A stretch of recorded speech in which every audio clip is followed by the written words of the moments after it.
Welcome to Tea for Lunch, a weekly show presented by Arcade Studios. Every week, we'll serve you the top stories we're following in social media, entertainment, celebrity, and tech in 15 minutes or less. You can catch the show live on Instagram Thursdays, like right now, at 12 o'clock Mountain Time, or on all podcast providers, including YouTube, on Fridays. We're your hosts this week, Mike and Mel. Hello. This is our first time doing it together. I know, we were just talking about that. And we don't have tea. We have Starbucks. Well, I guess you could get tea from Starbucks. Yeah. I warmed up some water, and then you brought your Starbucks, and I was like, I have one too. I don't like tea. I find it too watery. It's just like, it's not giving me anything. Yeah, I like green tea. There's something kind of savory about it. Oh, interesting. I appreciate, but I don't like black tea and like stuff like that. No, I hate herbal tea. Like caffeine-free tea, why? Yeah, like that's why I like green tea. There's caffeine in it. I think there's more caffeine in green tea than in coffee. I think you're right. But anyways, we've got our Starbucks. And yeah, how's your week going, Mike? It's going pretty good. I had my mind blown by a 10-minute TikTok ad last night. Mitzi showed it to me. I can't take credit for discovering it myself. She's my TikTok queen. But then I forced you to watch it, so we have something to talk about. Yeah, I just watched it. What did you think? It did blow my mind as well. It was so like up to date with TikTok culture. Mm-hmm. And they worked with TikTok creators and Paris Hilton. She was like the main star. Yes. I didn't recognize her at first. Mitzi showed me. I said, "Who is that girl?" And she said, "Paris Hilton." And I said, "That makes sense." You were like, "That's hot." Yeah. I don't know. She just looked different. She looks great, but for some reason I thought she looked different. But the ad was amazing. Yeah, for being a 10-minute ad, like I don't know if I've ever watched a 10-minute ad on any platform before. No. Like not even on TV, obviously. So for being a 10-minute ad, it held my attention pretty well. Me too. I won't give away why, but you should go check it out and then get the reward at the end. There's a lot happening in the 10 minutes. And there's like so many new characters and so many things that they're talking about. I think that's why it kept your attention. Like I feel like that would have been a really big production to pull off. Yes. And it was meta. At the end, you see like the people behind the ad within the ad. Anyways, it's really good. So your used homework, all the features. There's some shots fired at Airbnb, which are honestly hilarious. Very valid. Yes. Well, it was like they were saying, "I'm paying to stay here. Why do I have to clean everything? Why do I have to, when I leave it, like basically leave it better than I found it? It's like I'm paying. I'm sleeping in a stranger's bed. Yeah, and I'm paying a cleaning fee. What does the cleaning fee include if I have to do all of the cleaning at the end?" I know. It's so yeah, too go real. to the Hilton TikTok account and watch that. That's your homework. You won't regret the 10 minutes that you spent there. Matters where you stay. It does matter where you stay. Should we get into the actual news? Sure. Okay. I think we just need to. I think we're planning to just talk about Super Bowl because there's so much to talk about. Yeah, a few different angles at the Super Bowl. Yeah, and I mean, to me, it was like it's like more so the Rihanna concert that we should be talking about. I definitely tuned into the Rihanna concert, but I'm sure that you tuned into the game. Yes, but I was excited about the concert, like the halftime show. Okay. As soon as I saw it was going to be Rihanna, I got excited, but I was also anticipating some guests. Same. Like that was part of... Well, she did have a mini guest. Oh, fair enough. And she kind of alluded to that in an interview. She said she did allude to like the guest was going to be... She alluded to it beforehand? Mm-hmm. Oh, I completely missed that gossip. Yeah. So anyways, if you missed it, which if you don't know this news, you're truly living under a rock, but we'll keep you up to date. So Rihanna had her first performance in 5 years at the most recent Super Bowl. It was an amazing performance. And it was also kind of a pregnancy reveal. Yes. So she revealed, and it was later confirmed, like when she first came on, the internet was like going crazy, and I was kind of watching people speculate and everything, and then it was later confirmed by a rep that yes, she is pregnant. I don't know how many months. People are saying all different things, but it definitely was like a huge performance. She kind of came out of, performance retirement for the past couple of years. It was an amazing performance, and her music had a 211% increase in on-demand streams and a 390% increase in digital song sales overall after this performance. And I saw this really funny meme that was Kris Jenner getting on the phone after seeing that, Rihanna's music was doing so well, and she was like, "How can we get Kylie into music?" And I just thought that was so funny. First of all, why Kylie? Like, I feel like Kendall needs something. It's true. I think Kylie is her moneymaker because Kylie is the only billionaire. True. But it's like, does she need more money? I know, like, diversify, get the other girls going. Yeah. Yeah. But it's cool to note the uplift in like streams and online sales after the Super Bowl, because I realized, I didn't know this before, but halftime performers don't actually get paid. Yeah, that's wild to me. And she sunk like $117 million or something like that into the whole production. So why aren't they paying them? Like, I don't know. That seems like because weird. of the publicity of it, Right. they just can do that. It's like kind of a rite of passage for the elite artists. Right, that makes sense. Well, yeah, and her performance was the second most watched halftime show, right after Katy Perry. Really? I didn't know that. Yeah. I'm kind of surprised by that. I feel like Rihanna's a better performer than Katy Perry, but... And also there's been halftime shows with tons of different artists, like even the one last with year's. Dr. Dre and 50 Cent, and I don't even remember who else was in that one. But that was there an were so amazing many. one. Yeah. Yeah, no. And then what I loved too was during the performance, she goes and someone hands her like a Fenty Beauty compact and she touches up her makeup. And I just thought that was amazing. And it's cool because it came out that Fenty Beauty searches increased by 833%. And I thought that was interesting because it feels so like on the nose that like, oh, she would use a product, and then it's like, did people not know about Fenty before? Like, why are they searching for it? I think they were searching for what specific product she used. It's like, if Rihanna is using it, then like I need it. Right. But I thought that was cool. What's her and like shade? might as well, if she's not getting paid, might as well promote Fenty. Work all the angles. Yeah. Get everything out of the sports that you can. One thing I didn't realize from watching it on TV was how high in the air those floating platforms were. I saw some angles from like the actual like seating in the stadium of how high the platforms were, and it was ridiculous.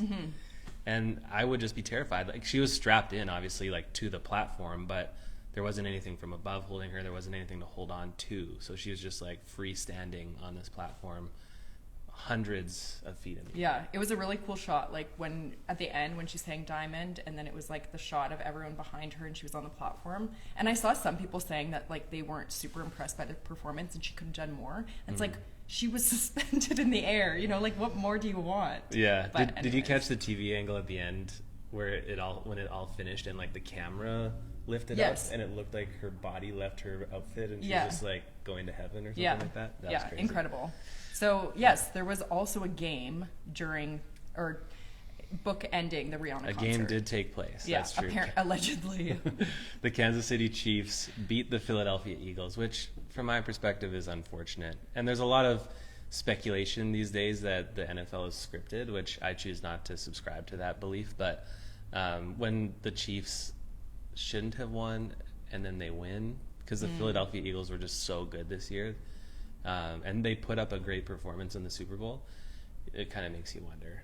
If it's like scripted, imagine being a player. Imagine like having to go along with whatever they plan for. That would suck. I know. Well, there's also talk that some players don't, and then they get like released or something Wow. happens, or people don't want to sign them. and That's stuff like that. controversial. Yeah. I didn't know that. But I don't think it's true. But I think there are elements that can be embellished or manipulated a little bit by the NFL just for Yeah, to well, it's like a maximize. huge entertainment opportunity, so it's not like Exactly. just about the sport. Yeah, so they won. They won because of a lame penalty at the end. It technically was a penalty, but it was the kind of penalty that you don't have to call. You know, I don't think it necessarily would have changed the play. And then also, if you watch back footage from that play, the Chiefs, there was also a penalty that could have been called on them rather than the Eagles. So it just felt like an anticlimactic ending, but overall it was a fantastic game. A lot of Super Bowls end up being kind of boring to watch because one team just blows out the other, or it's really low scoring or something like that. But this one, it was really well fought from both sides. I enjoyed it. Part of the newsworthy element of the Super Bowl too was that the Kelcee brothers were on either sides of the field. So Travis Kelce's the star tight end for the Chiefs, and then his older brother Jason Kelcee is the star center for the Philadelphia Eagles. Wow. And they've both won Super Bowls before, so it was 1-1. And Travis Kelcee obviously came away with the Super Bowl this time. But they actually have a podcast together called New Heights, and it took off. They just launched it this year. They're number 2 overall on Apple Podcasts as of this Tuesday, number 3 overall on Spotify, And fun fact, they're actually number 1 overall in Mexico, but also Canada.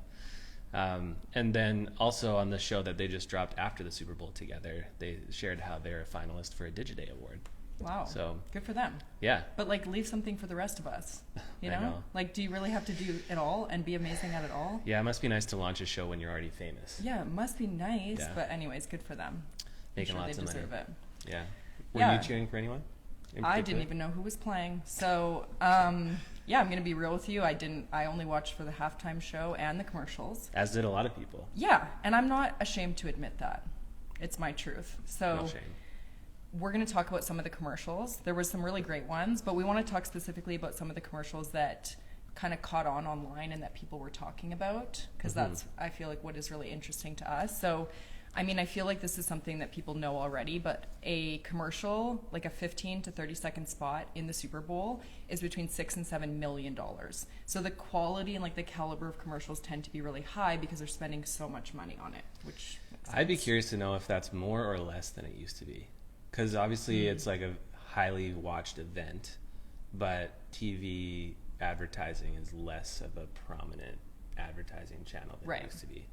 We need to do that research. Yeah, we'll have to look into that. So yeah, we're going to talk about a couple of our faves. You want to kick us off?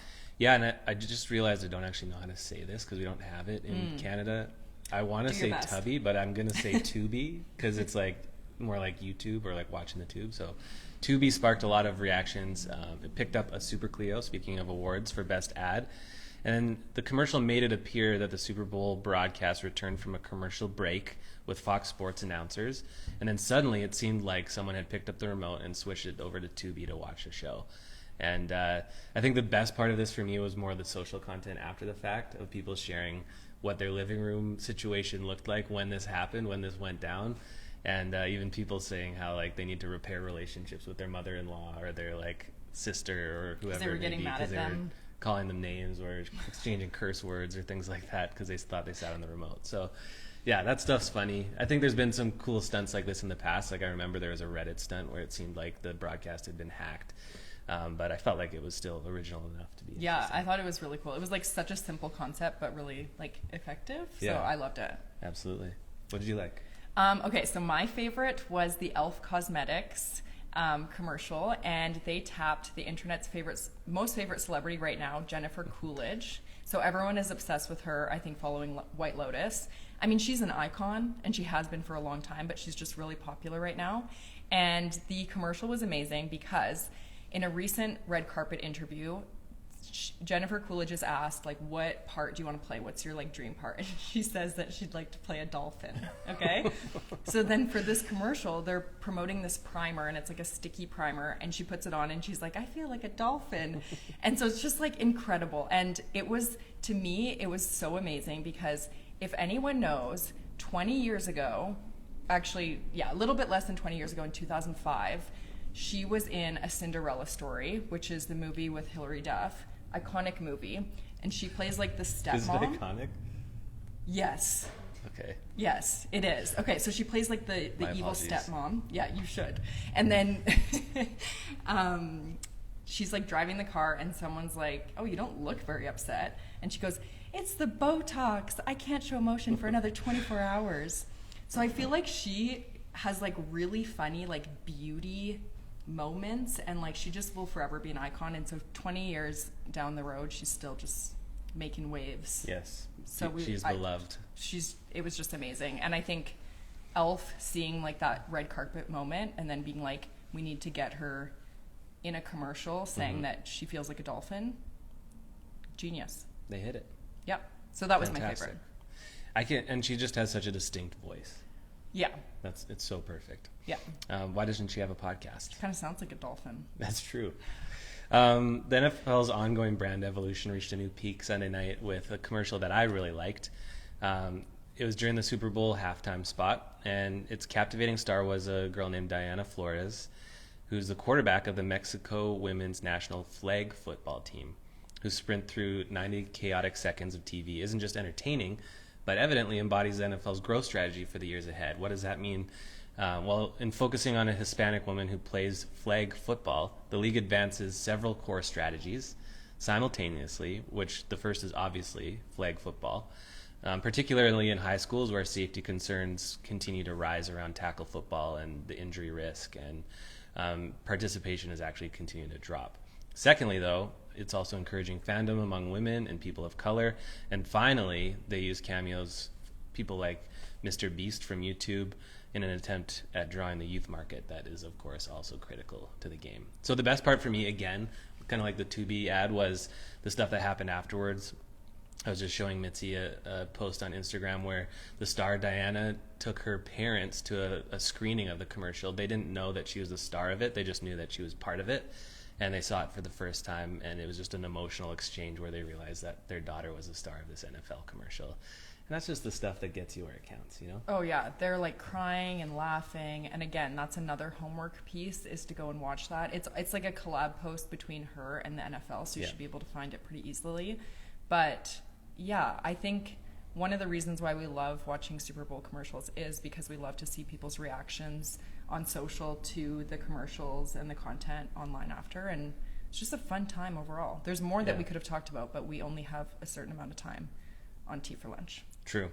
I think all I'll add is I just like that the NFL is expanding into these other kind of angles at the sport because of how much injury, especially, has happened this year. Yeah. Out of all years, this year there's been some really critical stuff, like Damar Hamlin with his cardiac arrest on the field, but also a lot of concussions and things like that. So being someone who has kids that loves the sport of football, I like that there's other ways to enjoy it without the injury risk. Yeah, I think that's amazing. It's a positive message, and hopefully it is pointing to a positive future for the NFL 100%. and more. Now that we whet your palate, go eat something more substantial. Bye.